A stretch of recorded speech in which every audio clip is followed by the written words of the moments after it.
Karno sudah hampir 8 bulan bekerja di sebuah perusahaan pertambangan batubara di pedalaman Kalimantan. Usianya baru 27 tahun. Sebelum merantau, ia tinggal bersama ibunya di sebuah desa kecil di Jawa Tengah. Ayahnya sudah meninggal beberapa tahun sebelumnya, sehingga sejak saat itu Karno merasa punya tanggung jawab lebih besar terhadap keluarganya. Pekerjaan di kampung sebenarnya ada, tetapi penghasilannya tidak cukup untuk memenuhi kebutuhan sehari-hari. Karno sempat bekerja sebagai buruh bangunan dan membantu tetangga di sawah. Uangnya hanya cukup untuk makan dan membayar beberapa kebutuhan rumah. Ketika seorang teman lama menawarkan pekerjaan di Kalimantan, Karno langsung tertarik. Gajinya jauh lebih besar dibandingkan pekerjaannya di kampung. Setelah berbicara dengan ibunya, Karno akhirnya memutuskan berangkat. Kalau memang kamu mau mencoba, berangkat saja. Yang penting jaga diri, kata ibunya waktu itu. Karno masih ingat betul pesan tersebut. Sejak bekerja di Kalimantan, sebagian besar gajinya memang dikirim ke Jawa. Ia hanya menyisakan uang secukupnya untuk kebutuhan sendiri. Tujuannya sederhana. Ia ingin memperbaiki rumah ibunya dan memiliki tabungan agar suatu hari tidak perlu lagi menjadi buruh kasar. Kehidupan Karno di kamp pekerja sebenarnya cukup sederhana. Bangunan kamp terbuat dari papan dan seng. Dalam satu bangunan terdapat beberapa kamar yang ditempati para pekerja. Di belakang kamp terdapat dapur bersama, tempat mencuci pakaian, dan sebuah ruang makan yang juga sering digunakan untuk berkumpul setelah jam kerja. Karno sudah terbiasa dengan kehidupan tersebut. Bangun sebelum matahari terbit, sarapan, memakai perlengkapan kerja, lalu berangkat menuju lokasi tambang. Pekerjaannya memang berat. Ia sering harus mengangkat peralatan, membantu memindahkan perlengkapan kerja, memeriksa jalur, dan melakukan pekerjaan lain sesuai perintah mandor. Namun Karno jarang mengeluh.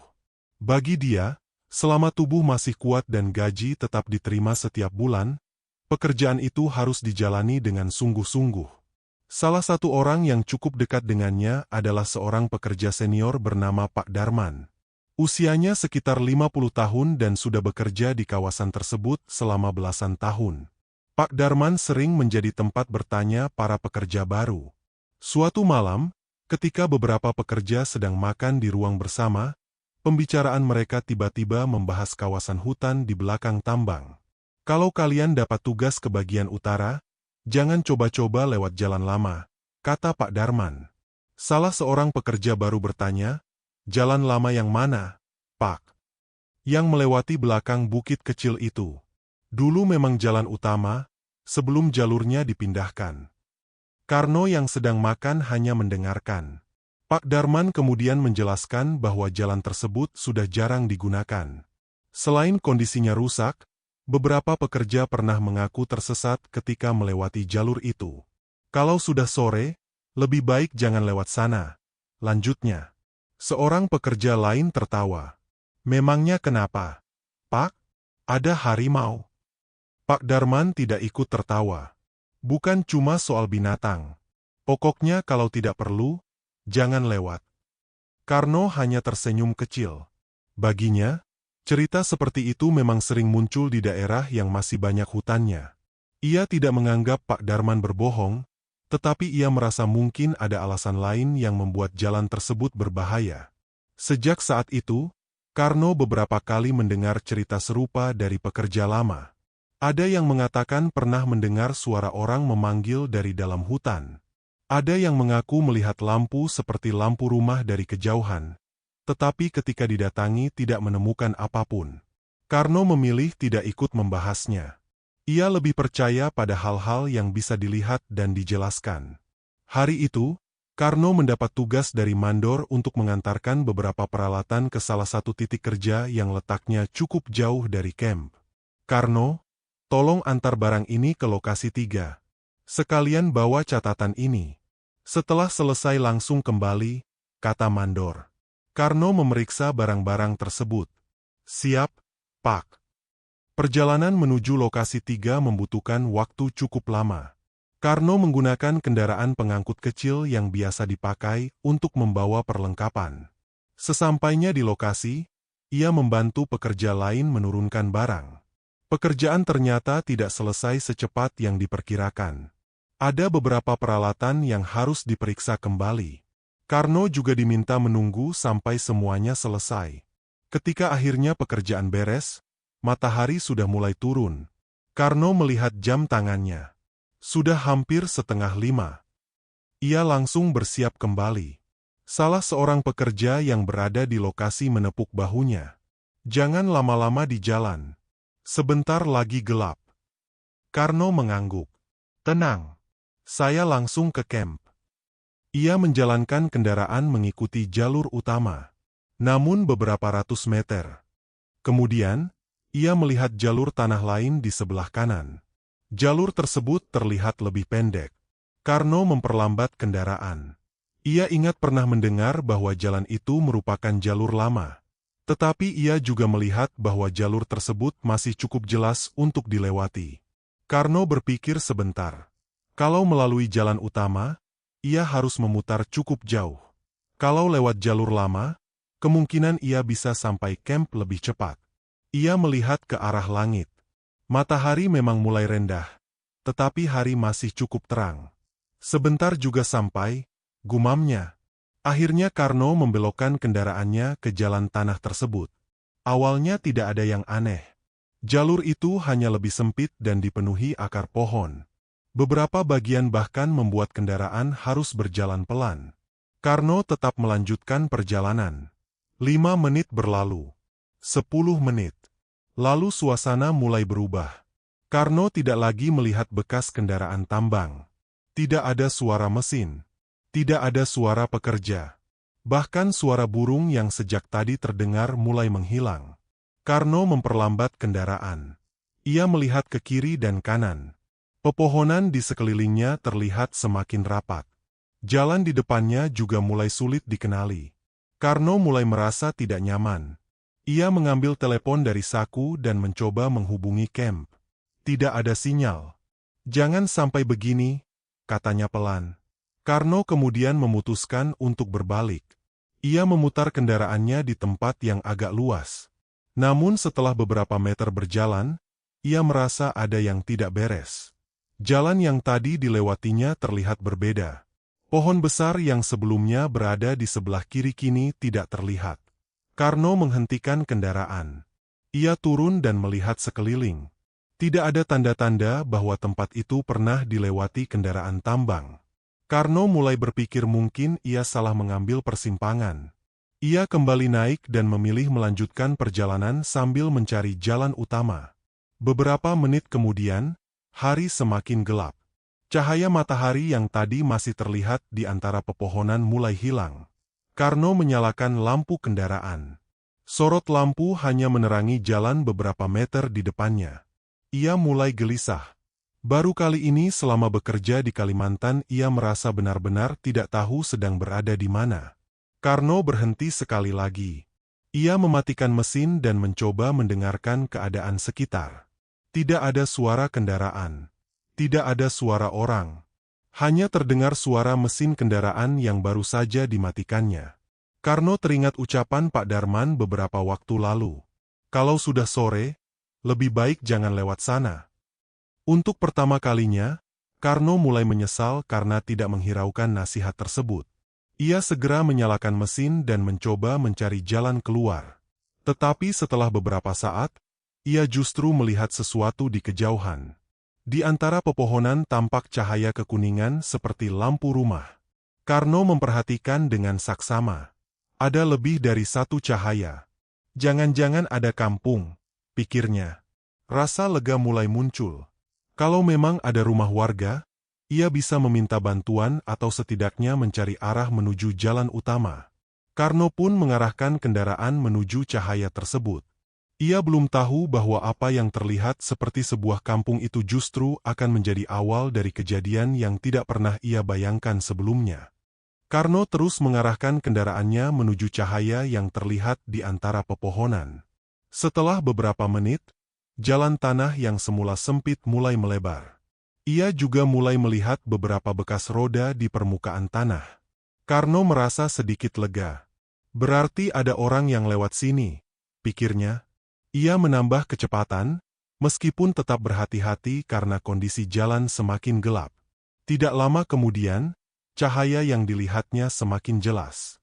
Bukan satu atau dua lampu, melainkan banyak cahaya yang tersebar di antara pepohonan. Karno mulai yakin bahwa di depan ada perkampungan. Namun ketika ia menoleh ke belakang, ia kembali merasa tidak nyaman. Jalan yang baru saja dilewatinya terlihat sangat berbeda. Tadi ia masih bisa melihat jalur tanah yang cukup jelas. Sekarang yang terlihat hanya jalan sempit di antara pepohonan. Karno menghentikan kendaraan. Ia turun dan berjalan beberapa langkah ke belakang. Tidak ada bekas roda kendaraannya. Karno jongkok dan menyentuh tanah. Permukaannya lembab, tetapi tidak terlihat jejak ban. Padahal ia yakin kendaraan tadi melewati jalan tersebut. Bagaimana mungkin? Karno berdiri sambil menatap sekeliling. Ia mengambil telepon dari saku. Baterainya tinggal sedikit. Ia mencoba menghubungi mandor. Panggilan gagal. Ia mencoba mengirim pesan kepada salah seorang teman di camp. Pesannya tidak terkirim. Sinyal sama sekali tidak ada. Karno memasukkan kembali teleponnya ke saku. Ia tidak ingin baterainya habis sebelum menemukan jalan keluar. Akhirnya ia memutuskan meninggalkan kendaraan dan berjalan menuju cahaya. Barang-barang yang tadi dibawanya masih berada di kendaraan. Tetapi Karno merasa tidak mungkin membawa semuanya dalam kondisi seperti itu. Ia hanya mengambil tas kecil berisi dokumen, air minum, dan senter. Semakin mendekati cahaya, suasana hutan justru semakin aneh. Tidak terdengar suara serangga. Tidak terdengar suara burung malam. Bahkan angin pun hampir tidak terasa.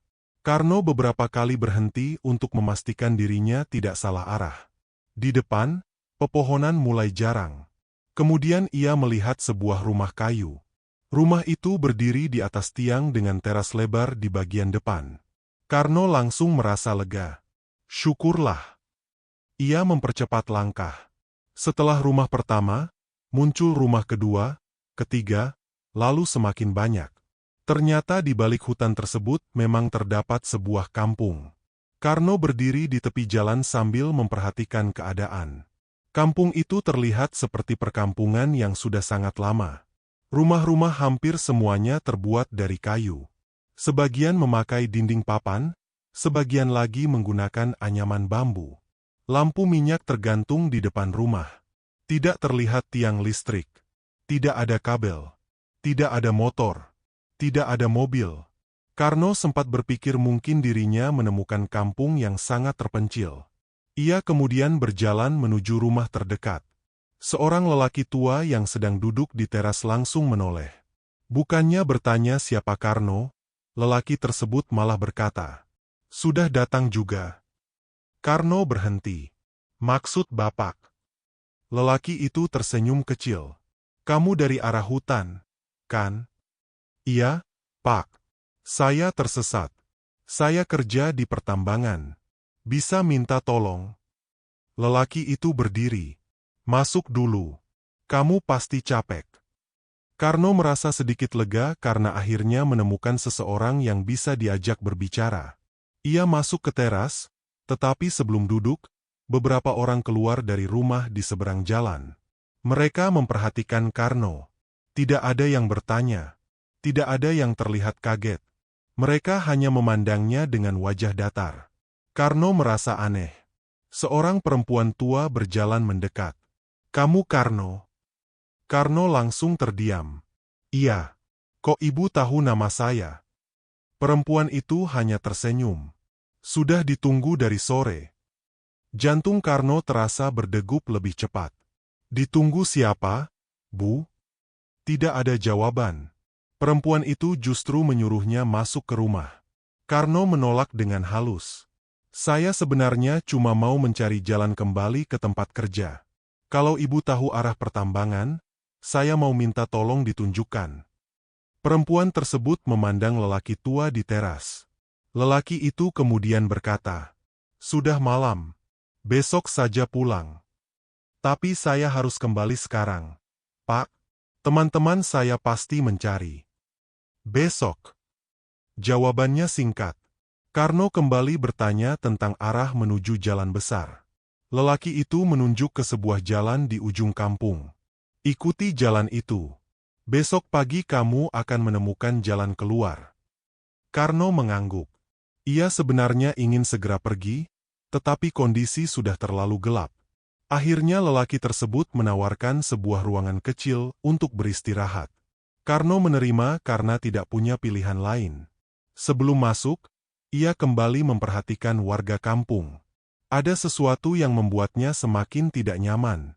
Pakaian mereka terlihat berbeda dengan pakaian masyarakat yang biasa ia temui di sekitar lokasi tambang. Para lelaki memakai celana longgar dan baju sederhana. Beberapa perempuan memakai kain panjang dan pakaian model lama.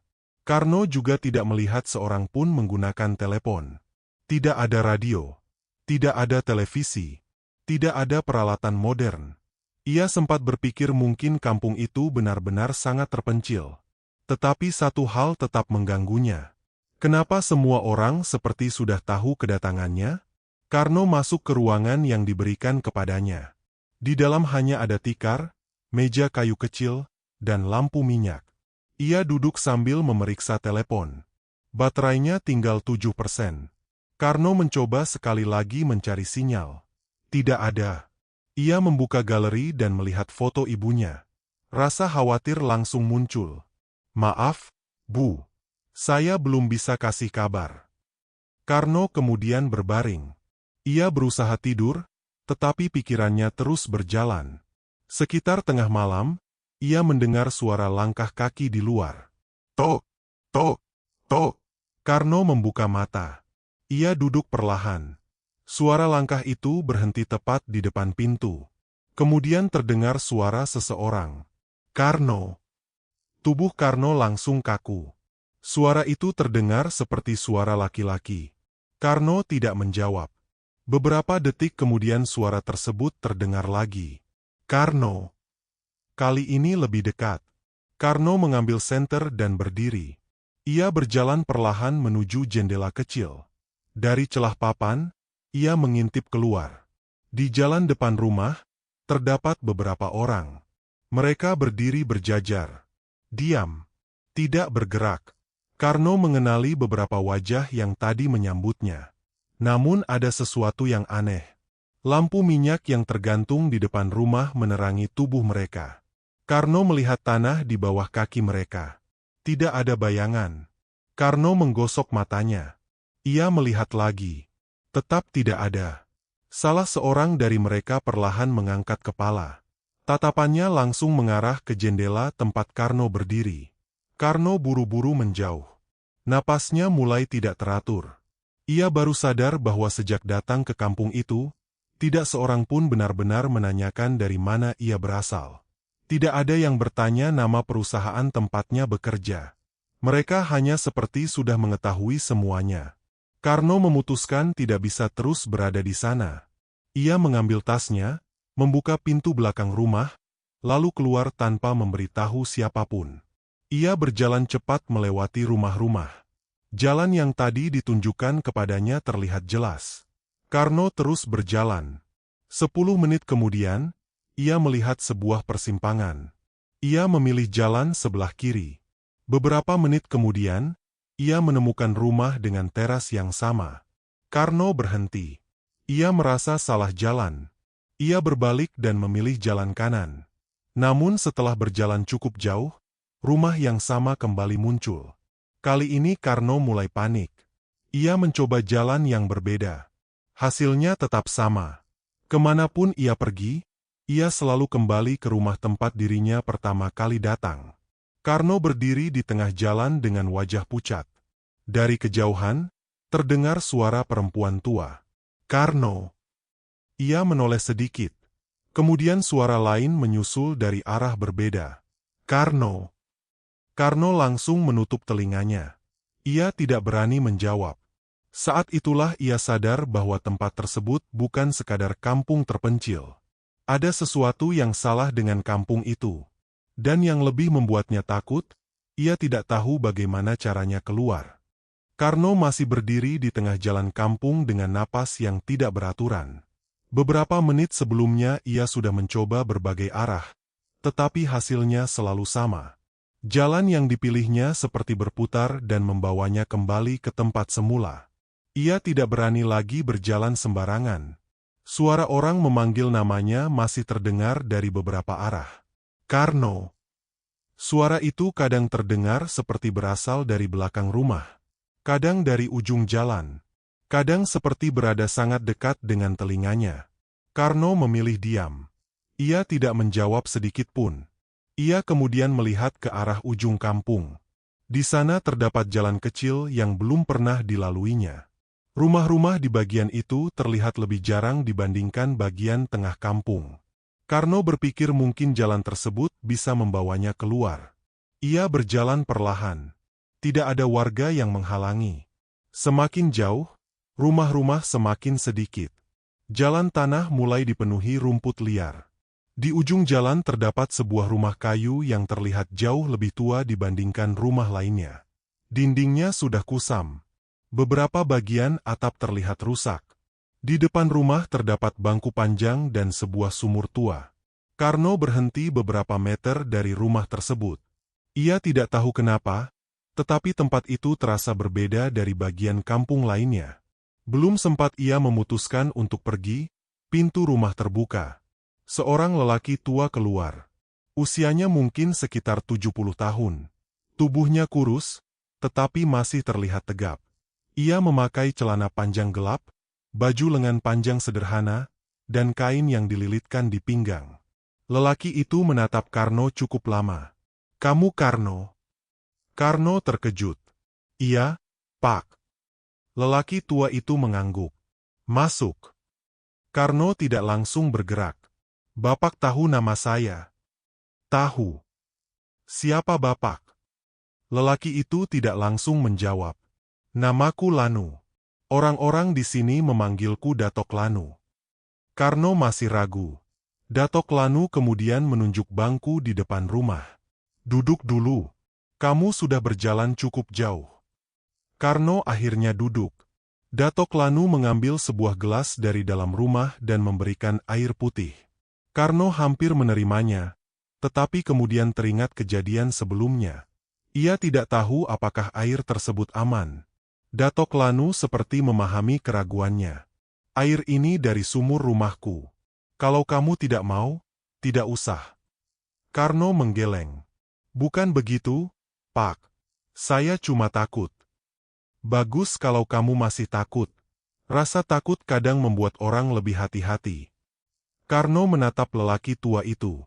"Bapak bisa bantu saya keluar dari sini?" Datok Lanu duduk di sebelahnya. "Bisa." Karno langsung menatapnya. "Benarkah? Tapi kamu harus mendengarkan semua yang saya katakan." Karno mengangguk cepat. "Saya akan lakukan." Datok Lanu menarik napas. "Karno, tempat ini bukan kampung biasa." Karno diam. "Kamu sudah masuk ke kampung gaib." Mendengar kata tersebut, Karno menelan ludah. "Berarti, orang-orang tadi. Mereka bukan manusia seperti kamu." Karno menundukkan kepala. Ia akhirnya mendapatkan jawaban atas semua kejanggalan yang sejak tadi membuatnya ketakutan. Datok Lanu kemudian menjelaskan bahwa kampung tersebut berada di kawasan yang sama dengan hutan dan wilayah pertambangan. Namun kampung itu tidak selalu bisa dilihat manusia. Ada batas yang memisahkan tempat tersebut dengan dunia manusia. Kadang batas itu bisa terbuka. Menurut Datok Lanu, Karno masuk melalui jalan lama ketika batas tersebut sedang terbuka. "Makanya kamu tidak bisa menemukan jalan kembali," jelasnya.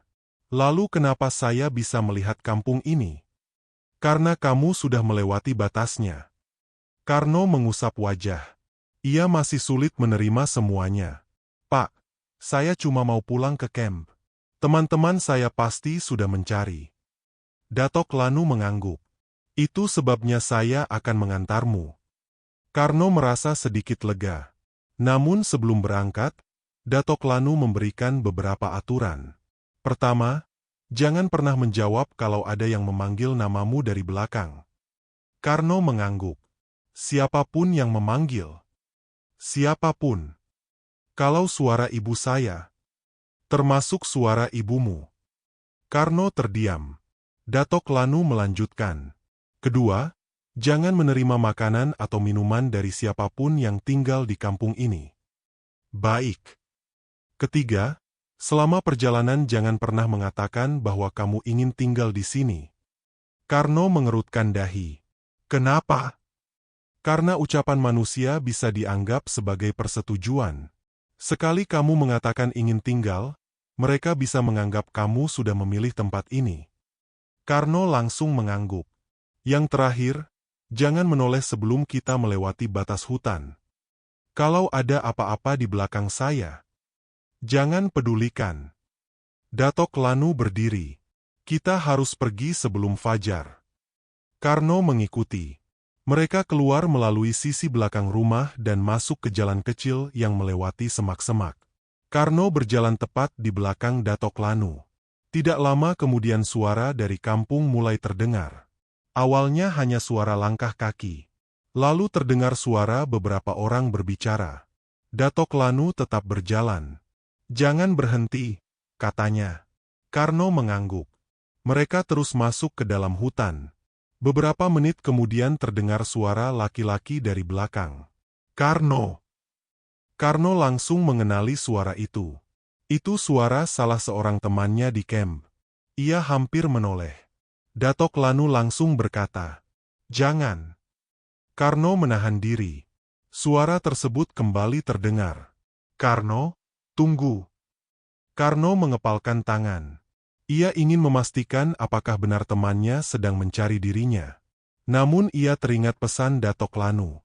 Ia tetap berjalan. Tidak lama kemudian suara itu berubah. Kali ini terdengar suara ibunya. "Karno."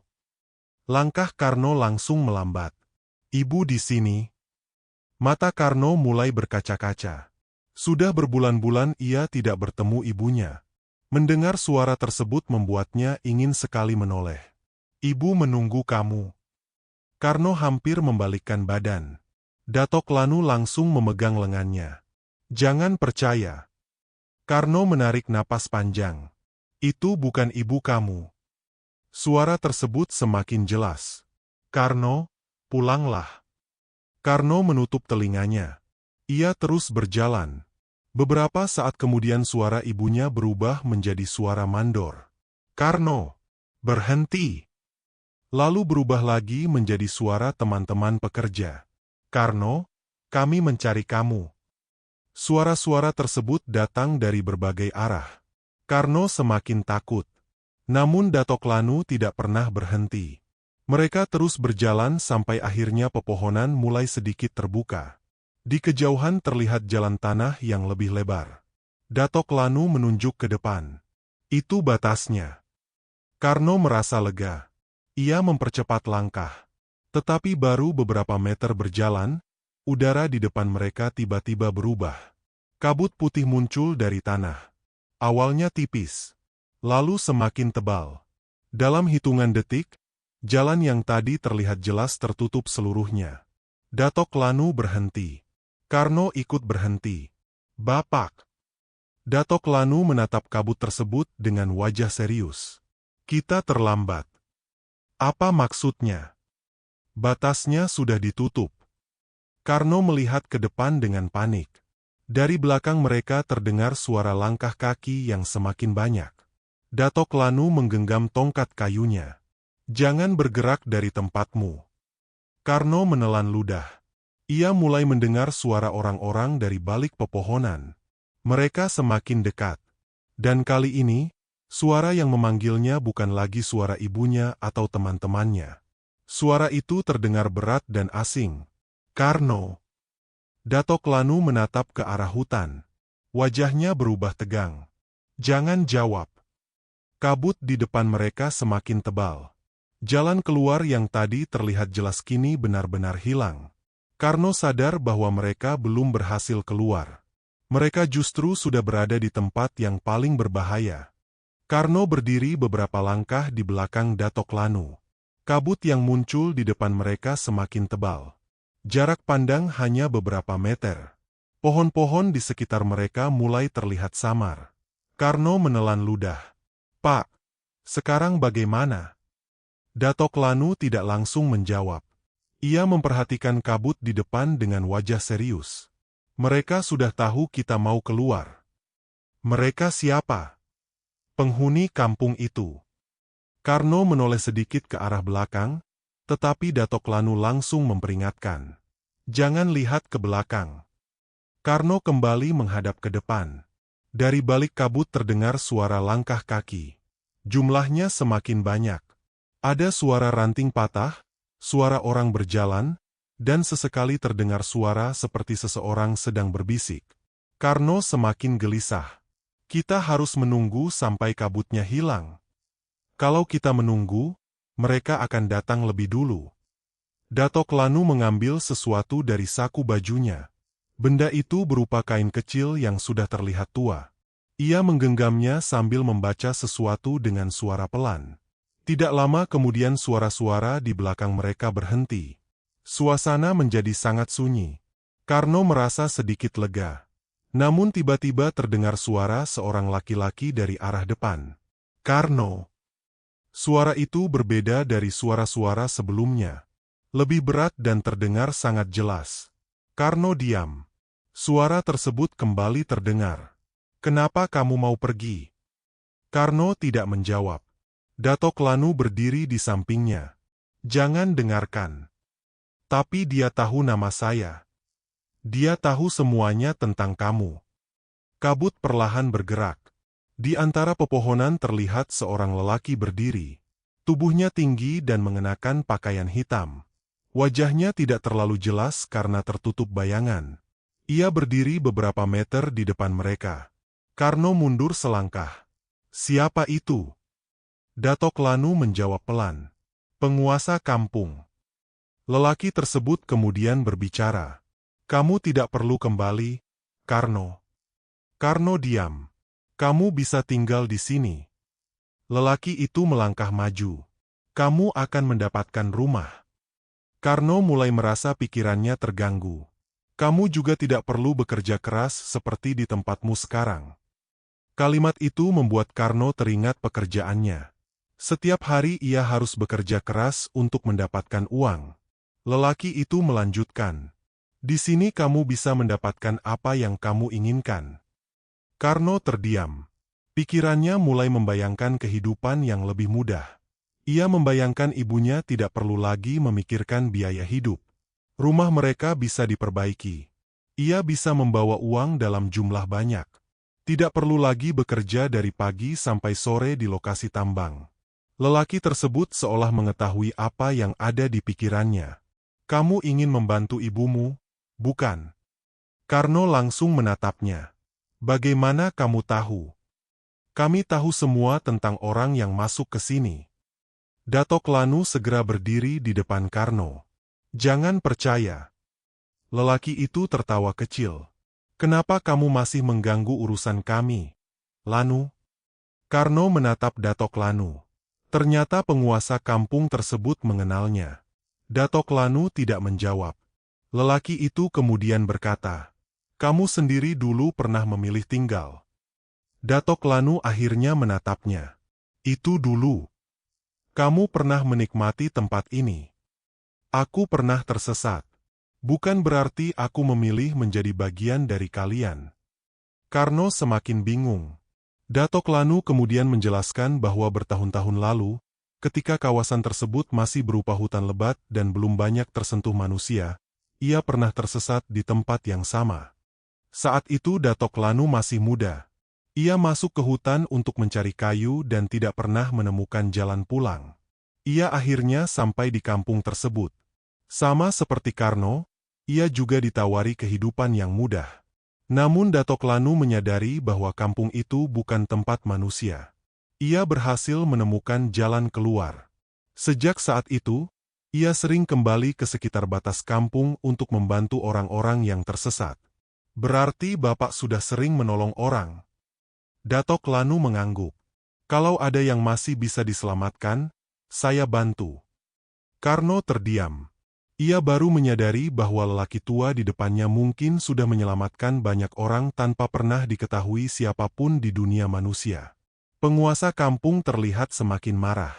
Kamu selalu mengganggu. Datok Lanu mengangkat tongkatnya.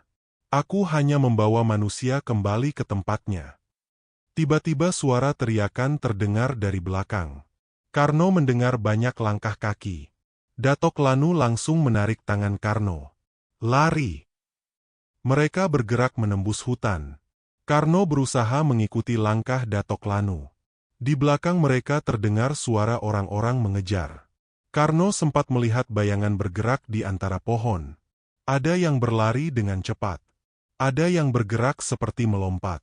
Ada pula yang berjalan dengan posisi tubuh yang aneh. Karno tidak berani memperhatikan terlalu lama. Datok Lanu membawa Karno melewati jalan sempit. Namun beberapa saat kemudian mereka kembali berada di tempat yang sama. Pak, kita muter. Jangan pikirkan itu. Terus jalan.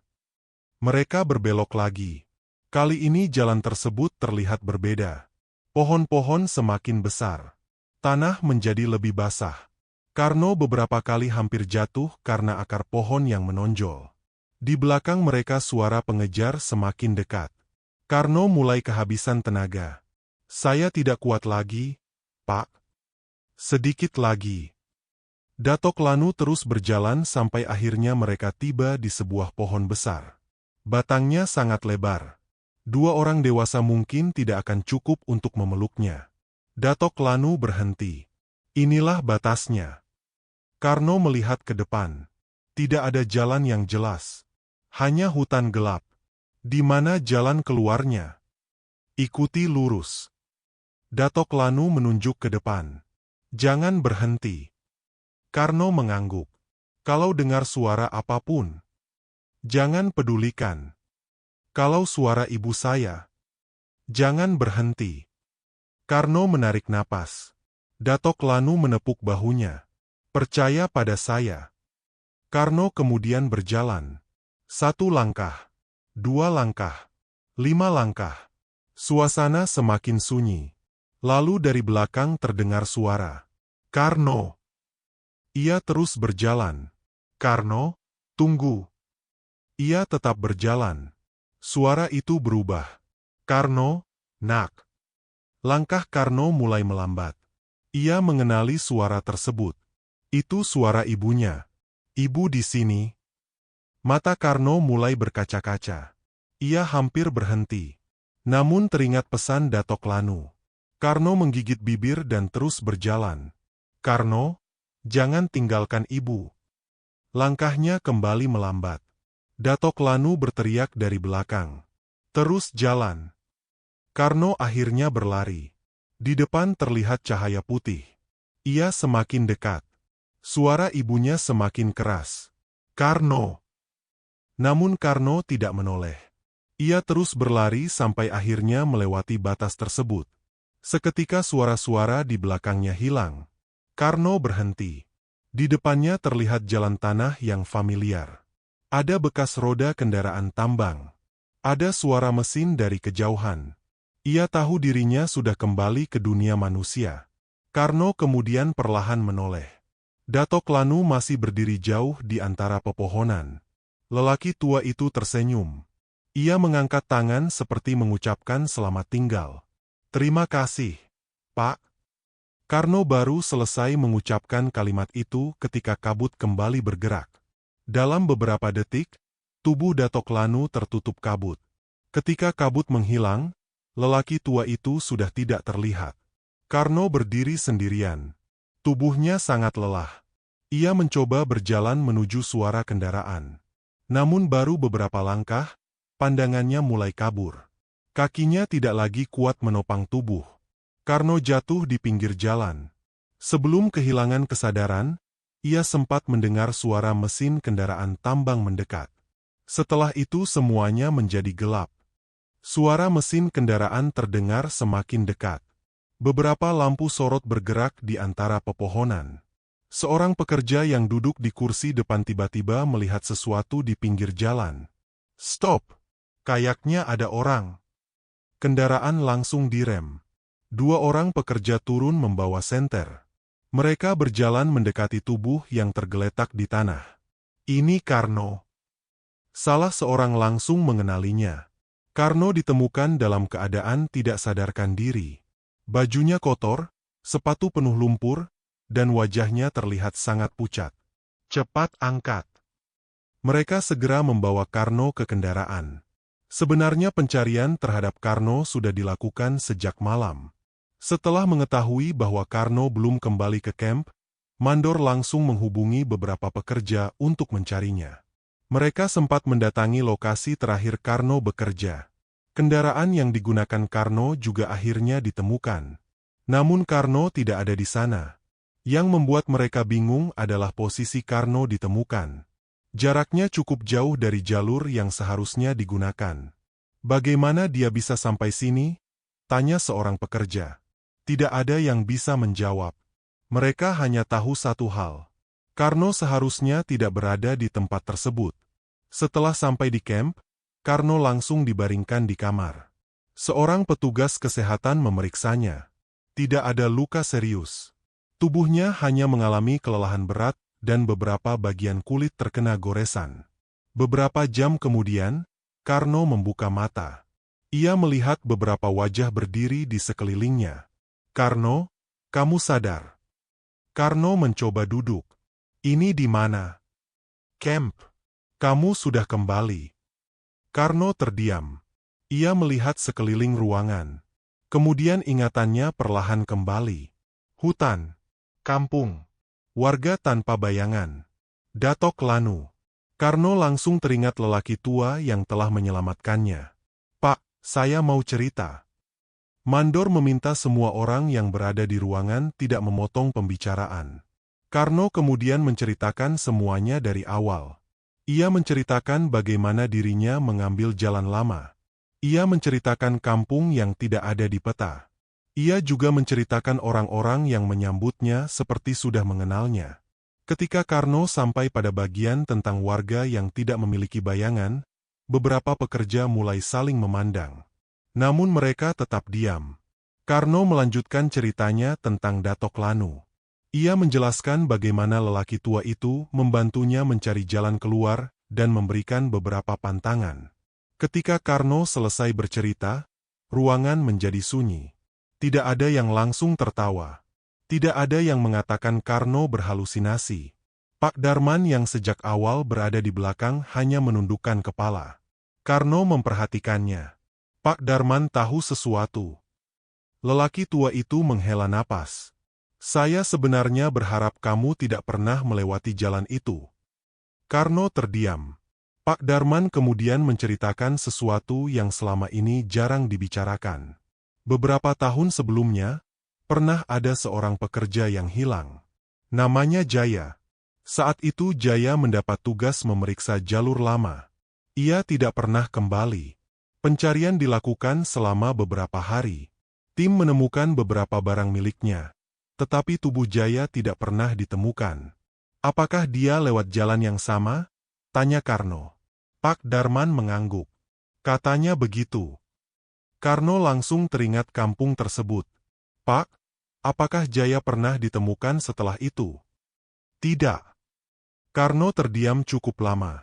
Sekarang ia memahami kenapa para pekerja senior selalu melarang orang melewati jalur tersebut. Mereka bukan sekadar ingin menakut-nakuti pekerja baru. Mereka memang pernah kehilangan seseorang. Sejak kejadian itu, Karno berubah. Ia tidak pernah lagi mencoba melewati jalan lama. Kalau ada pekerjaan di wilayah tersebut, ia selalu mengikuti jalur resmi meskipun harus menempuh perjalanan lebih jauh. Ia juga mulai menghormati kebiasaan masyarakat sekitar. Jika warga setempat mengatakan suatu tempat tidak boleh dimasuki sembarangan, Karno tidak lagi menganggapnya sebagai cerita yang tidak masuk akal. Baginya, setiap daerah memiliki aturan dan pengalaman yang tidak selalu diketahui orang luar. Beberapa minggu setelah kejadian tersebut, Karno memutuskan mengambil cuti. Ia ingin pulang ke Jawa. Hal pertama yang dilakukannya setelah sampai di rumah adalah memeluk ibunya. Ibunya menangis karena selama beberapa hari sebelumnya keluarga mendapat kabar bahwa Karno mengalami masalah di tempat kerja. Karno tidak menceritakan semua kejadian kepada ibunya. Ia hanya mengatakan bahwa dirinya tersesat dan berhasil ditemukan oleh tim pencari. Ia tidak ingin membuat ibunya semakin khawatir. Setelah beberapa hari berada di Jawa, Karno kembali ke Kalimantan. Sebelum melanjutkan pekerjaan, ia memiliki satu keinginan. Ia ingin kembali ke lokasi tempat dirinya ditemukan. Bukan untuk melewati jalan lama. Ia hanya ingin memastikan apakah Datok Lanu benar-benar pernah ada. Suatu pagi, Karno meminta salah seorang rekannya mengantarnya sampai dekat lokasi tersebut. Mereka berhenti di pinggir jalur utama. Karno kemudian berjalan sendirian menuju tempat ia ditemukan. Ia masih mengenali beberapa bagian jalan. Setelah berjalan cukup jauh, ia tiba di sebuah pohon besar. Karno berhenti. Ia teringat bagaimana Datok Lanu membawanya menuju pohon tersebut. Namun sekarang tidak ada kabut. Tidak ada kampung. Tidak ada jalan menuju rumah-rumah kayu. Hanya hutan biasa. Karno mengitari pohon tersebut. Ia kemudian melihat sesuatu di bagian batang yang lebih rendah. Ada sebuah ukiran tua. Bentuknya seperti tanda tertentu yang tidak dipahami Karno. Ia menyentuh ukiran tersebut. Permukaannya sudah kasar dan sebagian tertutup lumut. Karno yakin tanda itu tidak pernah ia lihat sebelumnya. Apakah ini tanda dari Datok Lanu? Ia tidak menemukan jawaban. Karno kemudian memandang ke dalam hutan. Tidak ada siapa-siapa. Ia berharap bisa melihat lelaki tua itu sekali lagi. Namun sampai beberapa menit menunggu, tidak ada tanda apapun. Akhirnya Karno memilih kembali. Sebelum pergi, ia sempat berkata pelan, "Terima kasih, Pak." Ia tidak tahu apakah ada yang mendengarnya. Tetapi ia tetap mengucapkannya. Sejak kejadian tersebut, Karno sering menjadi orang yang memberikan peringatan kepada pekerja baru.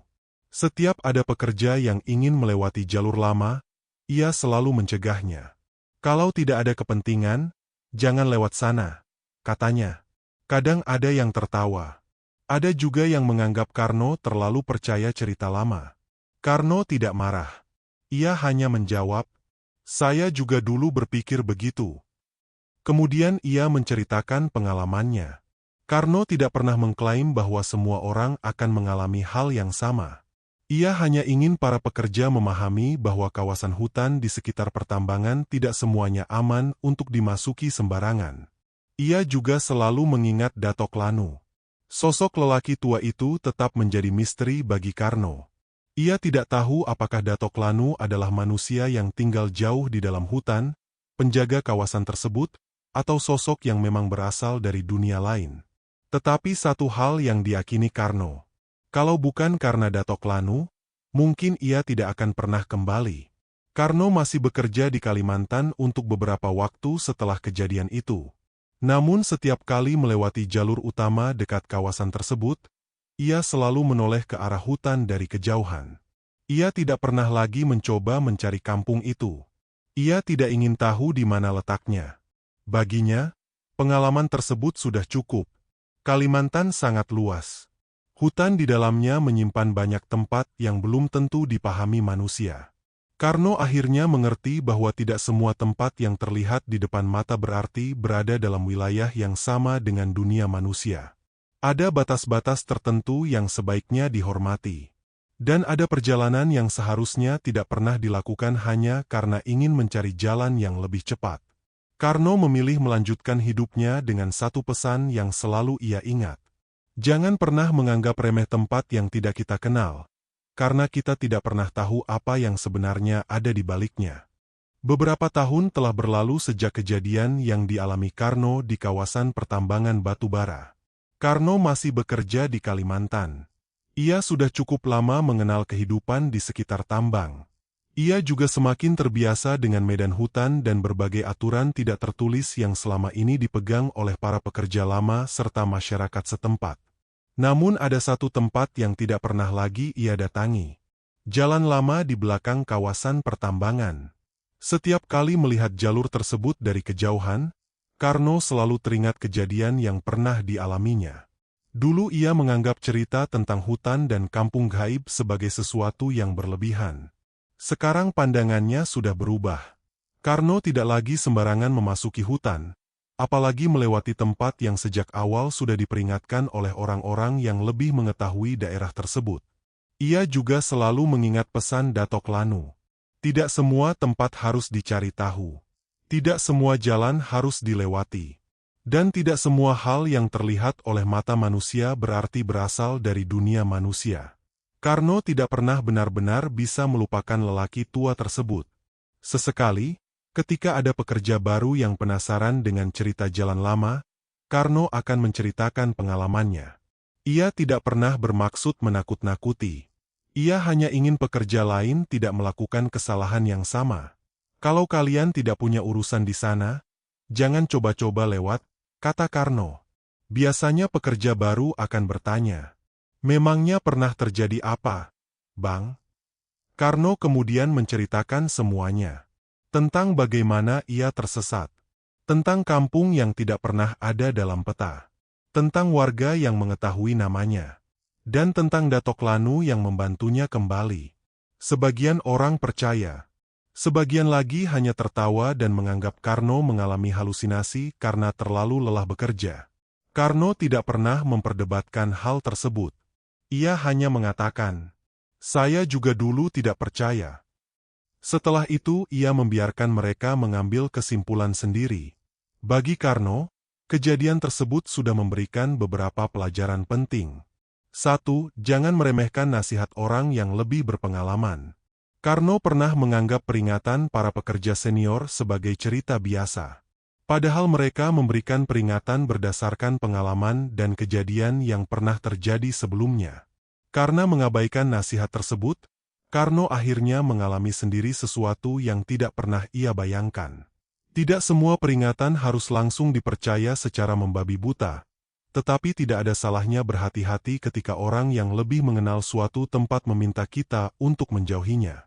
2. Jangan sembarangan memasuki tempat yang tidak dikenal. Karno mengambil jalan lama hanya karena ingin menghemat waktu. Keputusan yang terlihat sederhana itu justru membuatnya tersesat. Sejak kejadian tersebut, Karno tidak pernah lagi mengambil jalan pintas di tempat yang tidak ia kenal. Menurutnya, lebih baik terlambat sampai tujuan daripada mengambil risiko yang tidak perlu. 3. Hormati adat dan pantangan masyarakat setempat. Setelah tinggal cukup lama di Kalimantan, Karno semakin memahami bahwa masyarakat setempat memiliki banyak pengalaman mengenai hutan dan lingkungan di sekitar mereka. Ada tempat yang dianggap biasa oleh pendatang, tetapi memiliki aturan tertentu bagi masyarakat yang sudah lama tinggal di sana. Karno belajar untuk tidak meremehkannya. Ia memilih menghormati apa yang tidak ia pahami daripada memaksakan kehendak. 4. Jangan mudah tergoda dengan keuntungan instan. Di kampung gaib, Karno pernah ditawari kehidupan yang mudah. Ia tidak perlu lagi bekerja keras. Ia bisa mendapatkan rumah. Ia juga dijanjikan kehidupan yang lebih baik. Untuk sesaat, tawaran itu memang terdengar menarik. Karno bahkan sempat membayangkan ibunya bisa hidup lebih nyaman jika ia menerima semua itu. Namun akhirnya ia sadar bahwa sesuatu yang terlalu mudah belum tentu benar-benar membawa kebaikan. 5. Tetap tenang ketika menghadapi masalah. Karno bisa keluar dari kampung gaib karena ia berusaha mengikuti petunjuk Datok Lanu. Ia tidak menuruti suara-suara yang memanggilnya. Ia tidak menerima makanan dari warga kampung. Ia juga berusaha tidak melanggar pantangan yang diberikan. Pengalaman tersebut mengajarkannya bahwa ketika berada dalam keadaan sulit, kepanikan justru bisa membuat seseorang mengambil keputusan yang salah. Namun ada satu hal yang sampai bertahun-tahun kemudian masih menjadi pertanyaan bagi Karno. Siapakah sebenarnya Datok Lanu? Karno pernah mencoba mencari informasi dari beberapa warga yang sudah lama tinggal di sekitar kawasan tambang. Ia menyebut nama Datok Lanu dan menjelaskan ciri-ciri lelaki tua yang pernah menolongnya. Tidak ada yang mengenalnya. Sampai suatu hari Karno bertemu dengan seorang warga tua yang sudah puluhan tahun tinggal tidak jauh dari kawasan hutan tersebut. Ketika mendengar nama Datok Lanu, lelaki tua itu langsung terdiam. Datok Lanu? Tanyanya. Karno mengangguk. Iya, Bapak kenal. Warga tua itu tidak langsung menjawab. Ia justru bertanya, seperti apa orangnya? Karno kemudian menjelaskan semuanya. Lelaki tua itu mendengarkan sampai selesai. Setelah itu wajahnya berubah serius. Kalau yang kamu maksud Datok Lanu yang tinggal di ujung hutan itu? Karno menunggu. Orang itu sudah lama tidak ada. Karno langsung terdiam. Maksudnya? Sudah puluhan tahun. Karno merasa tidak mengerti. Tapi saya bertemu beliau. Warga tua tersebut hanya menggeleng pelan. Tidak mungkin. Kenapa? Karena rumahnya sudah lama kosong. Orangnya meninggal jauh sebelum kawasan itu menjadi seperti sekarang. Karno tidak bisa menjawab. Ia teringat rumah tua di ujung kampung. Ia teringat bangku kayu di depan rumah. Ia teringat cara Datok Lanu berbicara kepadanya. Semuanya terasa nyata. Terlalu nyata untuk disebut sebagai mimpi. Namun Karno memilih tidak mencari tahu lebih jauh. Sejak percakapan itu, ia tidak pernah lagi mencoba menemukan rumah Datok Lanu. Ia juga tidak pernah kembali ke jalan lama. Bagi Karno, satu hal sudah cukup jelas. Ketika dirinya tersesat dan tidak tahu bagaimana kembali, ada seseorang yang datang membantunya. Entah Datok Lanu masih hidup atau sebenarnya sudah lama meninggal, Karno tidak pernah bisa memastikan. Yang ia tahu, lelaki tua itu telah menyelamatkan nyawanya. Kadang-kadang, ketika malam tiba dan Karno duduk di depan camp setelah selesai bekerja, ia masih teringat kejadian tersebut. Ia teringat suara-suara yang memanggil namanya. Ia teringat kampung yang tiba-tiba menghilang. Dan yang paling ia ingat adalah sosok Datok Lanu yang berdiri di antara pepohonan sebelum tubuhnya tertutup kabut. Karno tidak pernah tahu apakah pertemuan itu memang sudah direncanakan, atau hanya sebuah kejadian yang tidak bisa dijelaskan. Namun ia menyimpan satu keyakinan sampai sekarang. Saat dirinya tersesat di kampung gaib, Datok Lanu memang datang untuk menyelamatkannya. Mungkin Datok Lanu bukan datang untuk tinggal bersama manusia. Mungkin tugasnya memang hanya satu. Menjaga batas antara dua dunia dan membantu orang yang masih memiliki kesempatan untuk kembali. Sejak saat itu, setiap kali Karno mendengar seseorang ingin memasuki hutan tanpa tujuan yang jelas, ia selalu mengingatkan dengan kalimat yang sama. Jangan merasa semua jalan yang kamu lihat adalah jalan untuk pulang. Karena Karno sudah pernah mengalaminya sendiri. Di tengah luasnya hutan Kalimantan, ada tempat-tempat yang tidak boleh diperlakukan seperti tempat biasa.